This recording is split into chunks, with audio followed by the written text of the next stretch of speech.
नमस्कार दोस्तों, आप सभी का स्वागत है मेरे इस चैनल विजडम ब्रेक पे और हम कंटिन्यू कर रहे हैं rich dad poor dad series.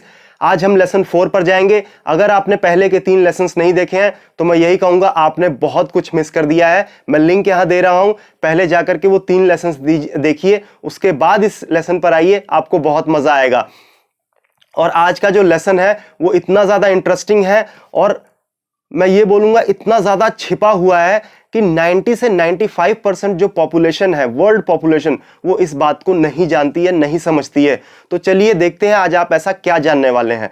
तो लेसन ये है टैक्स का इतिहास और कॉरपोरेशन की शक्ति। एक बार और रिपीट कर देता हूं, टैक्स का इतिहास और कॉरपोरेशन की शक्ति। अगर आप नहीं जानते हैं तो मैं ऐसी बात आज बताने वाला हूं कि आपकी आंखें फटी की फटी रह जाएंगी।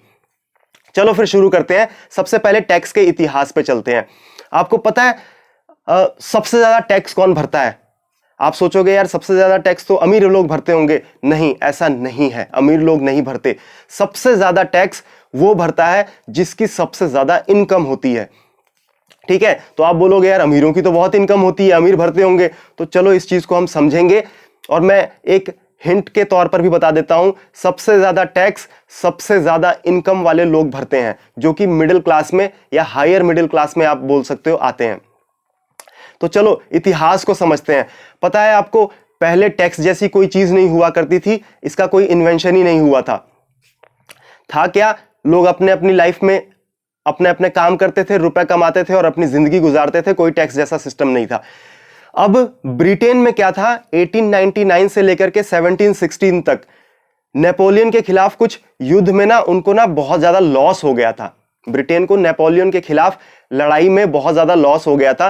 तो उस लॉस को ना वो पूरा करने के लिए उन्होंने क्या किया, एक टेम्पररी टैक्स लगाया, सिर्फ अमीरों के ऊपर लगाया और उनको बताया कि आप कुछ कंट्रीब्यूट कीजिए, गवर्नमेंट की हेल्प कीजिए। तो वो मतलब 1716 तक चला वो, उसके बाद वो फिर बंद हो गया क्योंकि वो एक टेम्पररी टैक्स था। अब क्या था, इस चीज ने गवर्नमेंट की बहुत हेल्प की क्योंकि गवर्नमेंट को पैसा मिल रहा था। सेम ऐसे ही अमेरिका ने 1861 से लेके 1865 तक एक टेम्पररी टैक्स लगाया। टेम्पररी टैक्स किस लिए लगाया? क्योंकि एक उनकी कंट्री में सिविल वॉर चल रहा था जिनके कारण उनको बहुत लॉस हो गया था। तो गवर्नमेंट को स्टेबल रखने के लिए कुछ तो पैसा चाहिए, तो उन्होंने टेम्पररी टैक्स लगाया था, वो भी अमीरों के ऊपर था।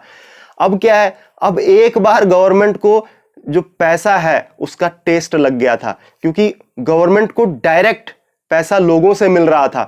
तो इंग्लैंड ने क्या किया, इंग्लैंड ने 1874 में एक ना परमानेंट ही टैक्स लागू कर दिया। किसके ऊपर? अमीरों के ऊपर। सिर्फ अमीरों के ऊपर ही ये लागू हुआ था। तो इंग्लैंड ने परमानेंट टैक्स कब लागू कर दिया? 1874 में। अब क्या था, जितने भी अमीर थे उनको अगर देश में रहना है, देश में काम करना है तो उनको टैक्स भरना पड़ेगा, नहीं तो उनको देश छोड़ के जाना पड़ेगा। तो ठीक है, सब मजबूर हो गए, उनको टैक्स देना पड़ा। अब ये देख करके अमेरिका ने भी 1913 में एक परमानेंट टैक्स लागू कर दिया, एक संविधान ही बना डाला जिसमें उन्होंने परमानेंट टैक्स लागू कर दिया, सिर्फ अमीरों के ऊपर था। अब ये जो टैक्स लागू किया गया था ना, इसमें क्या था, इसमें काफी सारी चीजें थी। जो गवर्नमेंट थी अब उसको एक स्वाद मिल चुका था पैसे का, उसको डायरेक्ट पैसा मिल रहा था टैक्स के नाम पर। दूसरा, उसने गरीबों को और मिडिल क्लास को क्या बताया कि ना अमीर जो है वो बहुत पैसा कमाते हैं, बहुत अमीर होते हैं, तो इनको हम एक तरह से सजा दे रहे हैं ताकि ये हमें पैसा ज्यादा से ज्यादा दें और हम गरीबों में बांट सकें, हम मिडिल क्लास में बांट सकें। गरीबों में कैसे बांट सकें? Government job. आप जितना ज्यादा हमारे पास पैसा रहेगा हम उतने ज्यादा गवर्नमेंट जॉब में सैलरी देंगे, ज्यादा देंगे, क्योंकि अब पैसा मिल रहा है तो हम ज्यादा देंगे। दूसरा, अब क्योंकि अमीरों से हमें पैसा मिल रहा है, पैसा हमारे पास ज्यादा है, तो आपकी पेंशन भी बढ़ जाएगी और आपको पेंशन भी ज्यादा मिलेगा। लोग पागल हो गए, अरे वाह क्या स्कीम आई है, टैक्स लगाओ टैक्स लगाओ। लोगों ने खूब जम करके वोट दिया, गरीबों ने, मिडिल क्लास ने खूब जम के वोट दिया, और टैक्स लगाओ और टैक्स लगाओ, अमीरों के ऊपर और टैक्स लगाओ। सरकार भी इस चीज से खुश थी कि उन्हें समर्थन बहुत ज्यादा मिल गया है, लेकिन अमीर बहुत ज्यादा परेशान हो गए, ये तो गड़बड़ हो रहा है। आपको एक बात बता दूं, जिसके पास सोना होता है वही नियम बनाता है, जिसके पास कुछ नहीं है, जिसके पास सोना नहीं है, वो कुछ नहीं कर सकता। तो अमीरों ने इसका एक रास्ता ढूंढना चाहा, यार ऐसा क्या कर सकते हैं कि मतलब हम बचें इस चीज से, क्योंकि उनको टैक्स अब ज्यादा देना पड़ रहा था। अब हुआ क्या, सरकार थी उसे भी स्वाद लग चुका था, यार अमीर तो बहुत ही कम होते हैं, हम उन्हीं से टैक्स ले रहे हैं, अगर इसको थोड़ा मिडिल क्लास पे भी बढ़ा दें तो हमारे पास तो पैसा और ज्यादा आने लगेगा। तो इसने क्या किया, धीरे धीरे अमीरों से ना मिडिल क्लास में भी खिसका दिया टैक्स। गवर्नमेंट ने धीरे धीरे मिडिल क्लास पे भी टैक्स खिसका दिया और टैक्स मिडिल क्लास को भी थोड़ा थोड़ा देना पड़ गया। अब गवर्नमेंट की भूख और बढ़ गई। अब सीधी सी बात है, आपको कोई पैसा मिल रहा है तो आप क्या सोचोगे, आप ज्यादा मिले ज्यादा मिले ज्यादा मिले। तो गवर्नमेंट ने भी सेम यही किया, ज्यादा मिल जाए। तो उसने क्या किया, धीरे धीरे धीरे धीरे करते करते गरीबों पे भी टैक्स खिसका दिया। थोड़ा बहुत टैक्स उनसे भी ले लेंगे, क्या फर्क पड़ता है। अगर आप कर्मचारी हैं, अगर आप कोई गवर्नमेंट जॉब करते हैं तो आपको पता होना चाहिए आपकी सैलरी मिलने से पहले ही गवर्नमेंट आपका टैक्स काट चुकी होती है। आपको देखने को भी नहीं मिलता है गवर्नमेंट ने कितना टैक्स काटा है। आपको फॉर्म 16 देखना पड़ेगा, तभी आपको पता चलेगा, नहीं तो आपको पता भी नहीं चलता। तो क्या है, गवर्नमेंट क्या करती है, पहले ही टैक्स काट लेती है और आपको पैसा देती है और बताती है कि आपकी यही सैलरी है। चलो ठीक है। अब अमीर क्या थे, अमीरों को ना एक प्रॉब्लम क्रिएट होने लग गई, यार ये ऐसे तो हमारा ढांचा खराब हो जाएगा, साला हम पैसे कमाएंगे और इन्हीं को देते रहेंगे तब तो हो लिया हमारा काम, हम अपना ग्रोथ कैसे करेंगे। तो अब आपको पता है, मैंने बताया था जिसके पास सोना है वही नियम बनाता है। तो उन्होंने क्या किया, कानून को ही पकड़ना शुरू किया। उन्होंने एक तरह से गवर्नमेंट के ऊपर ही प्रेशर डाला कि हमें यहां से निकलने का रास्ता बताओ, नहीं तो आपकी सरकार तक गिरा देंगे हम। अब अमीर थे, अब अमीर है भाई, उनके पास इतना पैसा है, सरकार बदलने में कितना टाइम लगेगा, सरकार तुरंत बदल देंगे। तो अब क्या है, एक तरह का कॉरपोरेशन जैसा एक स्कीम निकाला गया। अब कॉरपोरेशन स्कीम क्या है, अब देखो ये था टैक्स का इतिहास। अब हम सेकंड पार्ट पे चल रहे हैं, कॉरपोरेशन की शक्ति। तो एक कॉरपोरेशन जैसी ना एक स्कीम निकाली गई। अब कॉरपोरेशन क्या है, खैर मुझे इतना नहीं पता है, लेकिन जितना मैंने इस चैप्टर में पढ़ा है और जितना बताया गया है मैं वो आपको पूरा समझाऊंगा। मुझे इस कॉरपोरेशन को जान करके बहुत ज्यादा कुछ इंटरेस्टिंग बातें पता चली है जो मैं आपसे शेयर करने वाला हूं, और फ्यूचर में मैं कॉरपोरेशन के ऊपर वीडियो पक्का बनाने वाला हूं। तो सुनिए क्या है वो इंटरेस्टिंग बातें। गवर्नमेंट ने स्कीम निकाला, कॉरपोरेशन बनाओ या ट्रस्ट बनाओ। आपने सुना होगा ये कॉरपोरेशन वो कॉरपोरेशन, ऐसा ट्रस्ट वैसा ट्रस्ट जितने भी मंदिर हैं सब ट्रस्ट के ही नाम पे चलते हैं लगभग। मैंने तो यही देखा है, जितने भी मंदिर हैं ट्रस्ट के नाम पे हैं। आप खुद भी सर्च कर लेना, आपको पता चल जाएगा। तो अब क्या था, अब आपने पहले एसेट के बारे में मैंने आपको बताया था, अभी भी मैं आपको बता देता हूं। एसेट के बारे में मैं इस वीडियो में नहीं बताऊंगा। अगर आपने एसेट को मिस कर दिया है तो मैंने लिंक यहां पर दिया हुआ है, आप जाकर के क्लिक कीजिए और एसेट को समझिए। मैंने इतने सिंपल तरीके से एसेट को समझाया है कि आप 5वीं क्लास के बच्चे को भी एसेट बता सकते हो क्या है। अगर आप अभी भी नहीं समझ पाए तो मैं यही कहूंगा, आपको कोई नहीं समझा सकता। तो प्लीज एसेट को समझने के लिए वीडियो को जाकर जरूर देखें। मैं एसेट के बारे में नहीं बताने वाला हूं। तो अब क्या था, आपको मैंने बताया था, आप जो इनकम कर रहे हैं उससे पहले एसेट अपना इंक्रीज करो, एसेट को इंक्रीज करो, एसेट को इंक्रीज करो। लायबिलिटीज मत खरीदो, बचो उनसे, एसेट को इंक्रीज करो, एसेट को इंक्रीज करो। अब आपने एसेट तो इंक्रीज कर लिया, अब उससे एक कुछ इनकम जनरेट हो जाएगी आपकी। लेकिन एसेट में इतना ज्यादा डालो, इतना ज्यादा पैसा डालो, इतना ज्यादा इन्वेस्ट करो कि वो एसेट आपको ज्यादा पैसा देने लगे, ज्यादा पैसा देने लगे। अब मान लो मैं ही कोई काम करता हूं, लेकिन मैं क्या है, मैंने इतना एसेट क्रिएट किया है कि मैं 5 लाख रुपए अपनी जो इनकम है पर मंथ एसेट के थ्रू निकाल लेता हूं। तो मैं क्या करूंगा, मैं एक कॉरपोरेशन खड़ा कर दूंगा। देख लेना, आपको मैं बता देता हूं, जितने भी अमीर आपको मिलेंगे उन सबका कोई ना कोई कॉरपोरेशन जरूर है। अब आप सोचोगे यार ये कॉरपोरेशन, यार ये तो कॉरपोरेशन तो बहुत पंगे वाली चीज होगी, पता नहीं इसमें क्या क्या होगा क्या क्या नहीं होगा। चलिए पहले समझते हैं कॉरपोरेशन क्या है।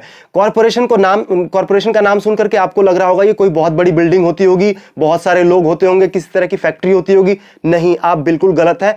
लेकिन पहले मैं भी ऐसा ही समझता था कि कॉरपोरेशन ऐसे ही कोई चीज है, लेकिन जब मैंने इसके बारे में पढ़ा तो मेरा इंटरेस्ट बहुत ज्यादा जग चुका है। मैं फ्यूचर में भी कॉरपोरेशन के ऊपर वीडियो बनाने वाला हूं। इस बुक में कॉरपोरेशन के बारे में इतना कुछ समझाया नहीं गया है, फिर भी जितना समझाया गया है मैं आपको बताता हूं। और मैं यह भी बता दूं, आपका इंटरेस्ट जग जाएगा कॉरपोरेशन को लेकर के। तो कॉरपोरेशन है क्या, कॉरपोरेशन एक तरह का फाइल फोल्डर है। क्या है, फाइल फोल्डर है। उसके अंदर कुछ डॉक्यूमेंट्स होते हैं, गवर्नमेंट डॉक्यूमेंट्स, जो कि एक वकील के पास पड़ा रहता है। वो पूरा फाइल फोल्डर एक वकील के पास पड़ा रहता है, और आपका जो कॉरपोरेशन है वो कहीं ना कहीं स्टेट गवर्नमेंट में रजिस्टर्ड रहता है। तो वो करता क्या है वो बिना आत्मा के एक कानूनी शरीर बनाता है, जो कि आपको हर वक्त टैक्स से बचाए रखता है। अब वो कैसे बचाए रखता है, चलो इसको समझते हैं।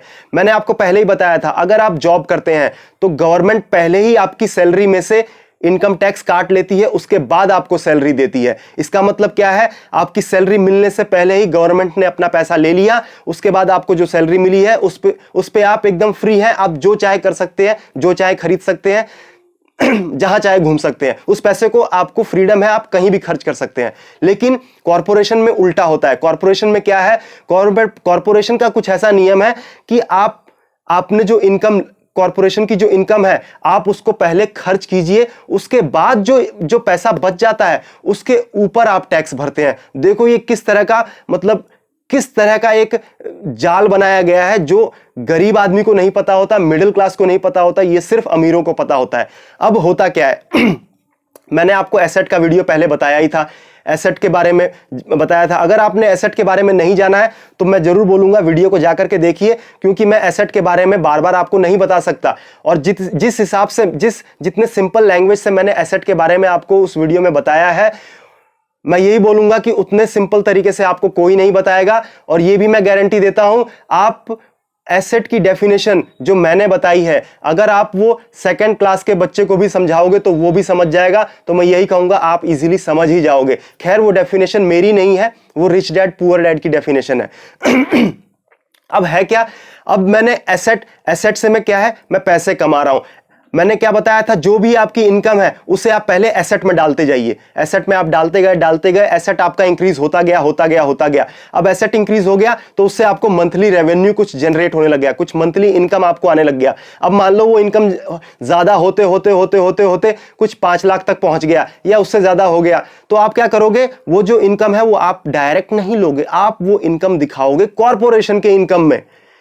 एसेट से जो आपको इनकम आया वो आप दिखा रहे हो कॉर्पोरेशन के इनकम में। अब देखो, अब आपको तो समझ में आ गया होगा, कॉर्पोरेशन के इनकम में मैंने क्या बताया, कॉर्पोरेशन को फ्री मतलब उसको छूट है, वो पूरे खर्च कर सकती है, जितना चाहे खर्च कर सकती है, उसके बाद जो पैसा बचता है उसके ऊपर उसे टैक्स भरना पड़ता है। तो सीधी सी बात है, कॉर्पोरेशन में इनकम आ गई। अब आपको दिखाना है कि कॉर्पोरेशन ने खर्च कर दिया है। कैसे दिखाना है, डॉक्यूमेंट्स, फाइलिंग, जो मैंने आपको बताया था। उसमें क्या होगा, आप मान लो गुजरात में रहते हो, आप दिल्ली गए, आपने बोला कि कॉर्पोरेशन की कोई बहुत बड़ी मीटिंग थी, हम दिल्ली गए थे, 7 दिन वहां पे 5 स्टार होटल में रुके, हम इससे मिले उससे मिले, बड़े बड़े लोग आए थे, ये वो, आपने 5 लाख का पूरा बिल बना डाला। अब आप बोलोगे यार 5 लाख का बन जाएगा क्या, क्यों नहीं बनेगा। आप फ्लाइट की टिकट देखो, इकोनॉमी में ट्रेवल करते हो, बिजनेस क्लास का एक बार सर्च मार के देखो, आपको पता चलेगा 10 गुना ज्यादा टिकट होती है, 10 गुना। 5 स्टार होटल 10 गुना ज्यादा टिकट होती है हर चीज का। आपका 5 लाख रुपए आपने खर्च कर दिया, फिर क्या हो गया, 5 लाख रुपए आपने खर्च दिखा दिया, आपने किया नहीं है, आप गए नहीं हो, आपने डॉक्यूमेंटेशन कर दिया, यहां गए थे वहां गए थे ऐसा वैसा। अब हुआ क्या, आपने खर्च दिखा दिया, वो सारा का सारा पैसा आपकी जेब में, कहीं नहीं गया, आपकी जेब में। गवर्नमेंट को क्या बता दिया आपने, हमने तो खर्च कर दिया, कॉर्पोरेशन की ये इनकम हुई थी, हमने ये किया वो किया। ये है अमीरों का तरीका, वो इसी तरह से अपना पैसा बचा लेते हैं। अब एक और एग्जांपल से समझते हैं। अब जैसे गवर्नमेंट है ना, गवर्नमेंट है, उसने 500 लाख करोड़ का इनकम किया है, ठीक है। अब आपने कभी ये चीज ध्यान दिया होगा, अगर आप उसके बहुत सारे बजट आते हैं, गवर्नमेंट के बहुत सारे बजट आते हैं, आप सारे बजट को जोड़ोगे ना तो आपको पता चलेगा उसने 500 लाख करोड़ वो सारा का सारा ही खर्च कर दिया होता है, एक भी पैसा नहीं बचाया होता। क्यों, अब देखो क्यों नहीं बचाया होता है। मान लो गवर्नमेंट ने कुछ रुपए बचा लिया, तो आप हो बोलने वाले, बोलोगे क्या, यार इसने गवर्नमेंट ने पैसा बचा लिया, ये पैसे क्यों बचा रही है, हमारे लिए ब्रिज बना सकती थी, हमारी सड़कें बना सकती थी, बिजली की सुविधा करा सकती थी, ऐसा करा सकती थी, वैसा करा सकती थी, 5G आजकल चल रहा है, 5G लेकर के नहीं आ रही है, गवर्नमेंट पैसा बचा रही है, ये गवर्नमेंट ठीक नहीं है, चेंज करो साले को, दूसरे को वोट दो और उसको बोलो कि हाँ तू पूरा पैसा खर्च करेगा, कोई भी पैसा नहीं रखेगा। यही है, यही अमीर करते हैं, वो भी अपने कॉर्पोरेशन का पूरा पैसा खर्च के दिखा देते हैं और बस हो गया, सारा पैसा उनके जेब में। यह है तरीका अमीरों का पैसे को अपने टैक्स से बचाने का, ठीक है। अब आगे बढ़ते हैं। अमीरों को एक चीज का बहुत अच्छा नॉलेज होता है जो गरीबों और मिडिल क्लास को नहीं होता। वो नॉलेज क्या है, वो है फाइनेंशियल लिटरेसी। आपको 4 चीजों के बारे में अच्छे से पता होना चाहिए। पहला है अकाउंटिंग। अकाउंटिंग क्या है, अकाउंटिंग नंबर्स बढ़ रहे हैं, घट रहे हैं, प्रॉफिट बढ़ रहा है, घट रहा है, प्रॉफिट क्यों घट रहा है वो आपको नंबर्स को देख करके, पैसों को देख करके समझ में आ जाना चाहिए। वो नॉलेज अमीरों के पास होती है। दूसरा, हमने सुना होगा इन्वेस्टमेंट इन्वेस्टमेंट इन्वेस्टमेंट, वो क्या है? वही है पैसा ही पैसे को बनाता है या पैसा ही पैसे को खींचता है, वही है इन्वेस्टमेंट। तीसरा है मार्केट की अंडरस्टैंडिंग, डिमांड और फ्लो। आपने ये तो सुना ही होगा कि जिस चीज की डिमांड ज्यादा है अगर आप वो क्रिएट कर दो तो आप तुरंत अमीर बन जाओगे, वही है अंडरस्टैंडिंग ऑफ मार्केट। और चौथा है लॉ, कानून। आपको कानून भी पता होना चाहिए क्योंकि आपको कानून के ही नियमों से खेलना पड़ेगा, नहीं तो सीधे जेल में डाल दिए जाओगे। अब क्या है, अब अमीर तो हो गए लेकिन ये पूरा नॉलेज ना आप इकट्ठा नहीं कर पाओगे। तो क्या करते हैं अमीर लोग? अमीर लोग रखते हैं लॉयर्स, अमीर लोग रखते हैं अकाउंटेंट्स। सुना ही होगा आपने। वो क्यों रखते हैं? ताकि वो आदमी उन्हें, जो उन्होंने लॉयर रखा है वो उन्हें कानून से बचा सके, और जो उन्होंने अकाउंटेंट रखा है वो नंबर्स को समझा सके कि कहां लॉस हो रहा है कहां प्रॉफिट हो रहा है। तो चलिए इसी के साथ मेरा ये आज का लेसन क्या था, टैक्स का इतिहास और कॉरपोरेशन की शक्ति, ये लेसन मेरा आज का खत्म हुआ। आपको ये लेसन कैसा लगा कमेंट करके मेरे को जरूर बताइएगा। वीडियो अच्छा लगा है तो वीडियो पे लाइक कीजिए, बहुत ही ज्यादा अच्छा लगा तो शेयर कीजिए, उन लोगों से शेयर कीजिए जिन्हें नहीं पता है। कम से कम अपने घर वालों से या अपने फ्रेंड्स से शेयर कीजिए ताकि उन्हें भी इस चीज का नॉलेज मिले। और अगर आप मेरे चैनल पे नए हैं तो चैनल को सब्सक्राइब कीजिए। मैं हर शाम को इसी तरह की वीडियोस लेकर के आता हूं जो कि आपके लिए बहुत ज्यादा इंपॉर्टेंट है। अगली बुक मैं लेकर के आऊंगा रिचेस्ट मैन इन बेबीलोन। खैर अभी तो इस बुक के 4 ही लेसन्स कंप्लीट हो पाए हैं, टोटल 6 लेसन्स हैं और इसकी कुछ सीख भी है। तो इसको कंप्लीट करते ही हम बेबीलोन के सबसे अमीर आदमी के ऊपर चलेंगे। और मैं बता दूं वो बुक भी इस बुक की तरह बहुत ज्यादा इंपॉर्टेंट है, उसमें भी कुछ ऐसी बातें बताई गई हैं जो मैं बोल सकता हूं आपको नहीं पता होंगी। तो चलिए इसी के साथ मैं विदा लेता हूं। आई होप कि आप सबको बहुत मजा आया हो। धन्यवाद।